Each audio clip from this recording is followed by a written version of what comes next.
Дело в нас. У нас нет субъектности. Понимаете, украинская нация – это нация-мозаика, если говорить в культурологичных терминах. На Запорожской сечи оружейные команды отдавались немецким языком, а были периоды, когда 3/4 состава Запорожской сечи инородцы были. Поляки, беглые янычары, турки и так далее, и так далее. К этому драйву, вот такому, к этой экзистенции украинской, дикого поля, можно принадлежать только добровольно. Ты не можешь быть по национальности, по языку и так далее. Или ты выбираешь этот путь, этот драйв, жить в приграничии. И тогда возникают культурные формы, общественные формы, там, сами собой, да? Военные формы и так далее, и так далее. Либо ты наследуешь УССР со всеми последствиями. Государство умирает украинское. Вот эта вторая Украинская республика, про которую говорит Романенко, и там, да, она умирает.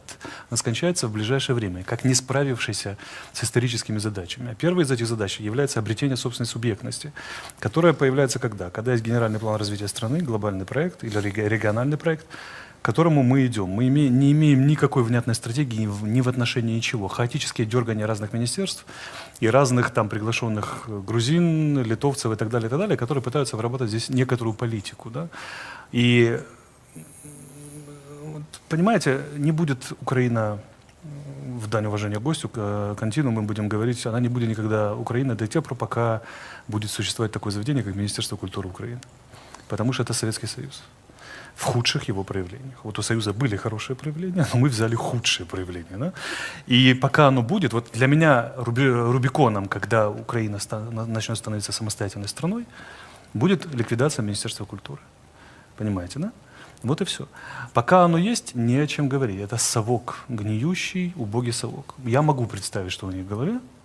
Вот они сидят, и это люди, у которых в руках 40-миллионная нация. Доктор Арестович. 40-миллионная нация, да, и огромные рычаги влияния. Можно такие игры играть, геополитические, культурологические, какие угодно проекты крутить. А они думают только о том, как завернуть очередные 20 миллионов себе в карман.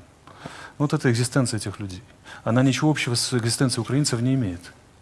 Экзистенция украинцев – это казак Мамай. Вот если ты любишь запах жареного мяса где-то на кургане, закат солнца, должно быть оружие, да, там, и бандура, вот это тогда да, драйв. А если у тебя экзистенция повернуть, утырить облэнерго очередное и повернуть 20 миллионов гривен себе, то это как бы… Ми про це неодноразово і часто в багатьох ефірах говорили про те, що одвічний анархічний дух – це є абсолютно правдивою і справедливою українською ментальною ознакою. І це відрізняє нас від нації, дійсно, де є цар, я маю на увазі російської, і від нації, де є закон, нації, де є закон. Тобто ми от у цьому такому казані європейському, євроатлантичному, євроазійському дійсно маємо унікальні прецеденти самоорганізації, самоопіки, все починається самоосвіти і так далі і тому подібне.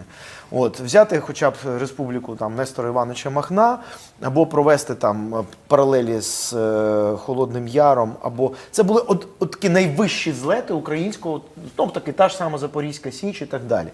Але тут, на жаль, весь історичний досвід показує те, що от піднялися, всіх порубали, все спалили, все з'їли, все випили, сіли і зажурилися. А потім приходить якась третя сила, яка забирає собі, або імперська, або, ну, на жаль, так вже не сталося,